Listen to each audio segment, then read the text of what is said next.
Irmãos e irmãs, vamos a mais um momento da nossa liturgia da palavra na Igreja Católica Apostólica Romana. Eu sempre transmito aqui a liturgia para vocês, sendo um ajudador dos presidentes de celebrações da palavra e eucarísticas, além de grupos de oração e os fiéis em geral que querem conhecer um pouco mais sobre a liturgia. Eu sempre transmito nos meus endereços. Anote aí. @Paulo Roberto Maciel 6 no Instagram, também @Paulo Roberto Maciel 7919 no YouTube, onde tem mais de 11 mil vídeos. E você pode ir ao blog com muito texto e o Facebook. Neste vídeo, a liturgia referente ao dia 4 de julho de 2025, sexta-feira, 13ª semana do Tempo Comum na Igreja Católica Apostólica Romana, no ano litúrgico C, quando se dá mais ênfase ao Evangelho de São Lucas, pelo menos na liturgia dominical. A cor dos paramentos litúrgicos é verde, conforme eu estou simbolizando aqui, exemplificando, com um lenço verde ao redor do pescoço.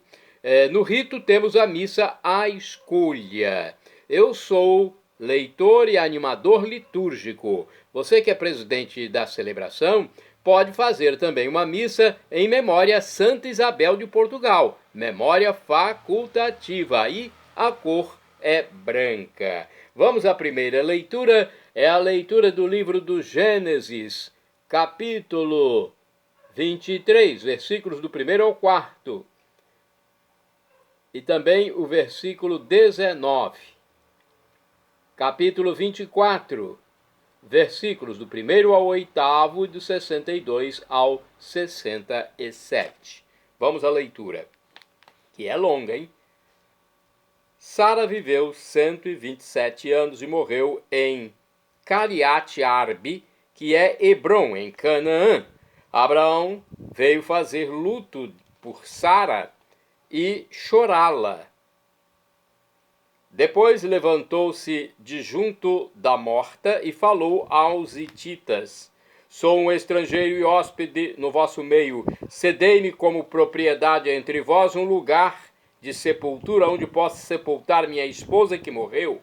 Assim Abraão sepultou Sara, sua mulher, na caverna do campo de Macpela, em frente de Mambré, que é Hebrom, na terra de Canaã.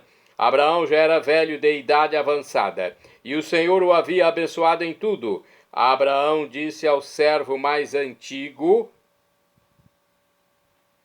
da sua casa, administrador de todos os seus bens: Põe a mão debaixo da minha coxa e jura-me pelo Senhor, Deus do céu e da terra, que não escolherás para meu filho uma mulher entre as filhas dos cananeus, no meio dos quais eu moro.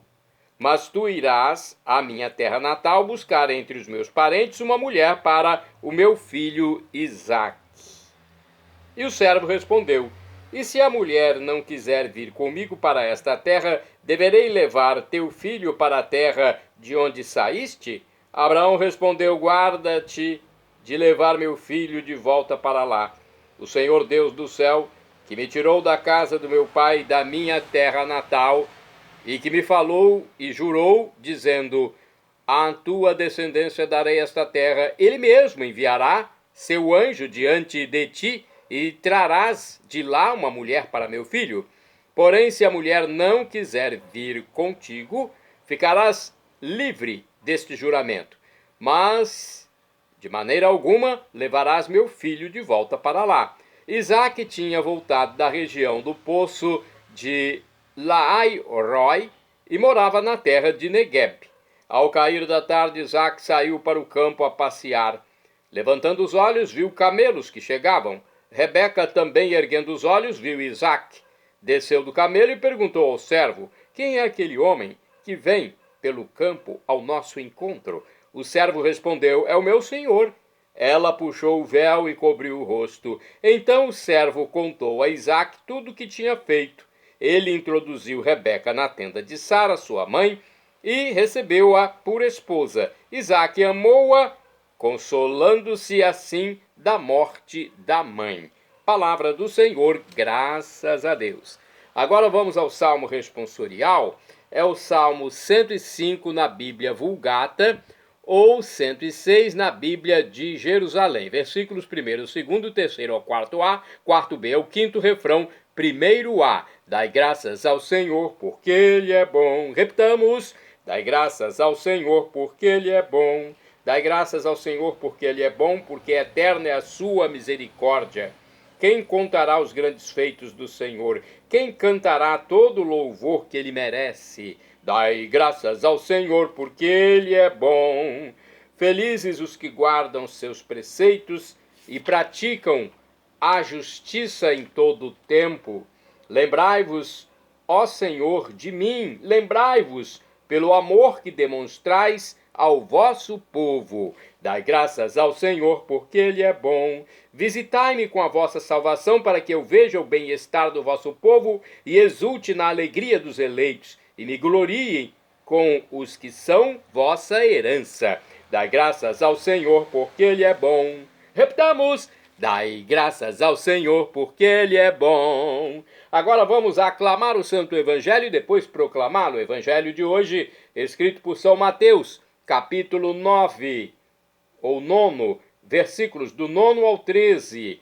Aleluia, aleluia, aleluia, aleluia, aleluia, aleluia, aleluia, aleluia. Vinde a mim todos vós que estáis cansados, e descanso eu vos darei, diz o Senhor. Aleluia, aleluia, aleluia, aleluia, aleluia, aleluia, aleluia, aleluia. O Senhor esteja convosco, Ele está no meio de nós. Proclamação do Evangelho de Jesus Cristo, segundo São Mateus. Glória a vós, Senhor. Pelo sinal da Santa Cruz, livra-nos Deus, nosso Senhor, dos nossos inimigos. Naquele tempo, Jesus viu um homem chamado Mateus sentado na coletoria de impostos e disse-lhe: segue-me. Ele se levantou e seguiu a Jesus. Enquanto Jesus estava à mesa em casa de Mateus, vieram muitos cobradores de impostos e pecadores e sentaram-se à mesa com Jesus e seus discípulos. Alguns fariseus viram isso e perguntaram aos discípulos: por que vosso mestre come com os cobradores de impostos e pecadores? Jesus ouviu a pergunta e respondeu: aqueles que têm saúde não precisam de médico, mas sim os doentes. Aprendei, pois, o que significa: quero misericórdia e não sacrifício. De fato, eu não vim para chamar os justos, mas os pecadores. Palavra da salvação. Glória a vós, Senhor. Que importante, né? Sabermos, mais uma vez, desta palavra de Cristo Jesus. A fidelidade ao Senhor nos impulsiona a realizar as suas promessas, com atenção ao sempre renovado apelo de Jesus. Segue-me, como ele chamou Mateus ou Levi. Mateus também tinha o nome de Levi. Deus nos conceda a graça de sermos fiéis seguidores de seu Filho. Vamos saber uma reflexão deste Evangelho, Mateus 9, versículos do 9 ao 13, que está no livro Dia a Dia com o Evangelho. Aqui diz o seguinte: por prestar serviço aos ocupantes romanos, os cobradores de impostos como Levi ou Mateus eram mal vistos ou mesmo desprezados pelos judeus. Jesus, que veio para oferecer a salvação a todos, não se deixa levar por esses preconceitos. Por isso chama justamente um cobrador de impostos para ser seu discípulo. Esse modo de pensar e agir de Jesus ganha evidência quando se dispõe a participar de uma refeição. Aqui comparecem também cobradores de impostos e pecadores. Um prato cheio para os fariseus, que censuram a atitude do mestre por se misturar com essa gente. Jesus argumenta: os doentes é que precisam de médico. À força de observâncias, os fariseus se consideram sãos e justos, permanecem fechados à misericórdia do Senhor, da qual Mateus se torna verdadeira testemunha. Mais uma reflexão do livro Palavra e Vida diz o seguinte: todos sentimos a necessidade de nos separar do que é impuro, do que é sujo, do que não nos parece digno. Esta necessidade também esteve presente na igreja. Quando éramos pequenos, nos diziam que não devíamos andar em más companhias. Mas a verdade é que a maneira de Jesus atuar é muito diferente. Ele está junto às más companhias, entre aspas, publicanos, prostitutas, marginalizados de todo tipo, e o faz com a melhor das intenções, para convertê-los, né? Porque a salvação, se ela é para todos, deve se manifestar em primeiro lugar para aqueles que mais dela necessitam. Então, Jesus está ali para converter as prostitutas, converter os publicanos, né, que trabalhavam para os dominadores. Não é isso? Pois é. Então agora é hora de falarmos dos santos do dia. Santo do dia 4 de julho, Santo Ulrico. Alemão, né? Santo Ulrico é da Alemanha, viveu por volta do ano 890. Desde jovem, ele sentia a vocação ao sacerdócio. Foi sagrado bispo de sua cidade, ainda muito jovem, devido às suas qualidades. Muito venerado em sua terra, destaca-se como característica sua retidão em relação à doutrina cristã. Ele lutou contra as heresias da sua época, escrevendo e pregando. Consagrou vários sacerdotes e os enviou para toda a Alemanha. Pressentindo a sua morte, pediu para fazerem uma cruz com cinzas. Deitou sobre elas, nessas cinzas, e foi ao encontro do Pai. Tinha 80 anos de idade e 50 como bispo da cidade. Viveu a pobreza evangélica, dedicando-se inteiramente ao reino de Deus. Santo Ulrico visitava os doentes diariamente e viajava pela diocese para que o clero e o povo mantivessem a chama da fé. Olha, e também da união, não só a fé, mas também a união, que é muito importante para a boa pregação da palavra. Santa do dia 4 de julho, Santa Isabel de Portugal. Isabel era filha do rei de Aragão e esposa do rei de Portugal. Parece uma das criaturas irreais, como as protagonistas de certos romances.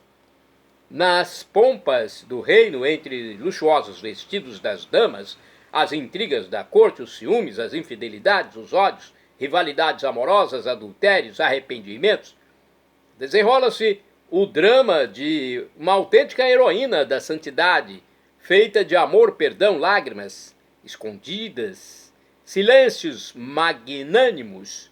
Isabel nasceu na Espanha em 1271. Entre os seus antepassados existem santos reis, imperadores. Seu pai, Pedro II, rei de Aragão, quando nasceu a filha Isabel, era ainda jovem príncipe, com enorme vontade de se divertir. Assim, deixou que fosse a avó,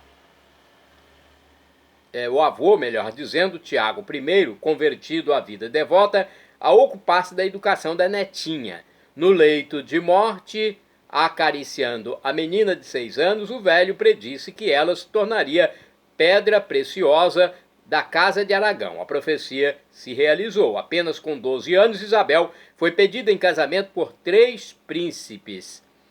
Os pais escolheram-lhe o mais próximo, Dom Dinis, herdeiro do trono de Portugal, que colocou na cabeça da jovem esposa o diadema de rainha e nos seus ombros a pesada cruz de convivência de mártir. Isabel deu ao rei 2 filhos, Constância, futura rainha de Castela, e Afonso, herdeiro do trono de Portugal. As numerosas aventuras extraconjugais do marido humilhavam-na profundamente, mas Isabel mostrava-se magnânima no perdão, criando com os seus também os filhos ilegítimos de Dinis, os quais reservava igual afeto. Então, criou até os filhos adotivos.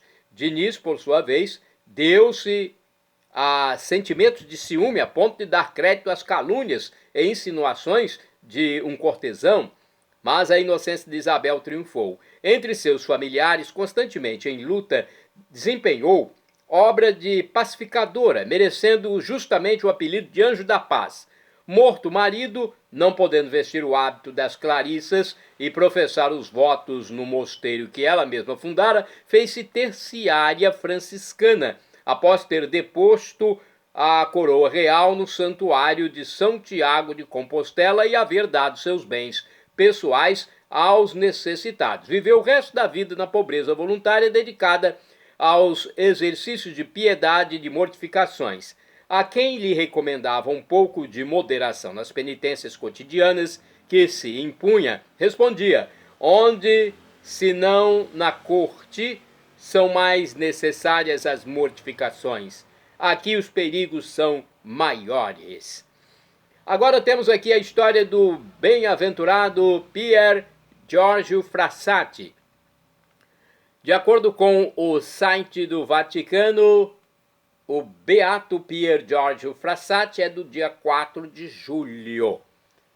Ele nasceu em Turim, na Itália, em 1901, no seio de uma família da alta burguesia. Seu pai, Alfredo, jornalista e dono do jornal famoso La Stampa, foi embaixador em Berlim, na Alemanha. Sua mãe era uma pintora famosa. Pier Giorgio não se sentia à vontade na classe social em que vivia, nem na sua vida do lar, onde a fé era um elemento mais formal que essencial. Passou a infância com a irmã Luciana, sua única confidente. Pier Giorgio não era excelente estudante, até entrar no Instituto Social dos Padres Jesuítas. Ao se formar, passou a estudar engenharia mecânica. Não conseguiu concluir o curso de graduação. Sua prioridade não eram os estudos, mas a oração, a Eucaristia e a caridade. Por isso o jovem preferiu ficar em casa junto com a família. Seu pai começou a definir o filho como um homem inútil, dizendo que andava à toa pelas ruas da cidade, lidando com pessoas que não estavam à sua altura. Porém, Pier Giorgio era uma pessoa sempre sorridente e aceitava as repreensões de modo sereno. Nos últimos anos de vida, Pier Giorgio Frassati participou praticamente de todas as associações católicas, desde a Conferência de São Vicente, a Ação Católica e a FUTE, e sempre prestava sua ajuda e serviço aos mais indigentes. Os contrastes unilaterais com o pai não tardaram. Seu pai Alfredo começou a definir o filho como um homem inútil, né? Então, esses problemas com o pai eram muito visíveis. Nos últimos anos de vida, Pier Giorgio Frassati participou praticamente de todas as associações, como eu já disse aqui, não é? E no último período de sua existência terrena, ele fundou a Sociedade de Tipos Estranhos, cujos membros aspiravam à amizade mais profunda, fundada no vínculo sagrado da oração e da fé. Era uma verdadeira amizade cristã. No dia 30 de junho de 1925, toda a família Frassati estava ocupada com a saúde da avó Linda, que veio a falecer no dia seguinte. Assim, ninguém percebeu que Pier Giorgio sentia uma profunda dor de cabeça a ponto de não querer se alimentar. No dia do enterro da avó, o rapaz nem conseguiu levantar da cama e foi acometido por uma meningite fulminante, que ceifou sua vida no dia 4 de julho, com apenas 24 anos de idade. Milhares de pessoas participaram das suas exéquias, sobretudo os pobres de Turim, que ele havia ajudado ou apenas tocado com a sua vida repleta de Deus. Seu pai, Alfredo Frassati, estava inconsolável por compreender que era seu filho somente no momento em que perdeu para sempre. Então ali ele foi compreender quem era seu filho, na hora da morte, com o comparecimento de tantas pessoas. Seu coração estava arrasado, porque Pier Giorgio havia deixado um grande vazio, um silêncio ensurdecedor. Entretanto, Alfredo não teve medo de enfrentar o sofrimento, e aos poucos aquele vazio foi preenchido pela luz da palavra de Deus. Desta forma se aproximou da fé, que amadureceu no fim da vida, provocando uma conversão poderosa e maravilhosa que muitos consideravam o primeiro milagre de seu filho Pier Giorgio. Shalom Adonai é uma expressão hebraica que significa a paz de Deus, é o que eu desejo para todos vocês. El Shaddai também do hebraico, significa Deus onipotente. Ele proverá aquilo que você deseja, se for para o seu bem. O professor e escritor de mais de 100 livros da Igreja Católica, Felipe Rinaldo Queiroz de Aquino, em seu canal no YouTube, onde responde as nossas dúvidas, diz que Deus pode nos dar uma dessas 3 respostas quando suplicamos algo: sim, não ou espere. A que for melhor, ele nos dará. Afinal de contas, Deus é onisciente, onipotente, onipresente. Não rejeite a resposta de Deus, aceite. E agora eu clamo, Maranatá, como dizemos nós católicos, do dialeto de Jesus, o aramaico, ou Maranata, como dizem nossos irmãos das comunidades evangélicas ou protestantes. Não importa a pronúncia, o significado é o mesmo. Vinde, Senhor Jesus, será o juízo final, quando teremos corpos transfigurados, semelhantes ao de Jesus, quando ressuscitou e entrou no cenáculo sem abrir portas, desapareceu num átimo de segundo da frente dos discípulos de Imaús quando abençoava a refeição e mudou até a aparência, depois subiu ao céu. Teremos um corpo parecido com o de Jesus, algo inenarrável, algo inexpressável, inexprimível, indizível, inefável, grandioso. Teremos vida por todos os séculos dos séculos, para sempre, com todos os santos e anjos de Deus, com todos os salvos. Para isso, seja batizado, arrependa-se dos seus pecados e acredite em Jesus como Deus no mistério da Santíssima Trindade, o Pai Criador, o Filho Redentor e o Espírito Santo, nosso discernidor, nosso santificador. Perdão, Senhor, pelos meus pecados passados, presentes, futuros, físicos, espirituais, pecados do pensamento, palavras, atos, omissões, e me dê a vida eterna. Meu Jesus, eu quero a vida eterna convosco. Acesse @Paulo Roberto Maciel, Maciel 7919 no YouTube. O blog é repórterpaulomaciel.blogspot.com, facebook.com/Paulo Maciel da rádio. Instagram, @Paulo Roberto Maciel 6 /, endereço geral, Paulo Roberto Maciel Maciel. A paz de Cristo Jesus para todos. Shalom Adonai.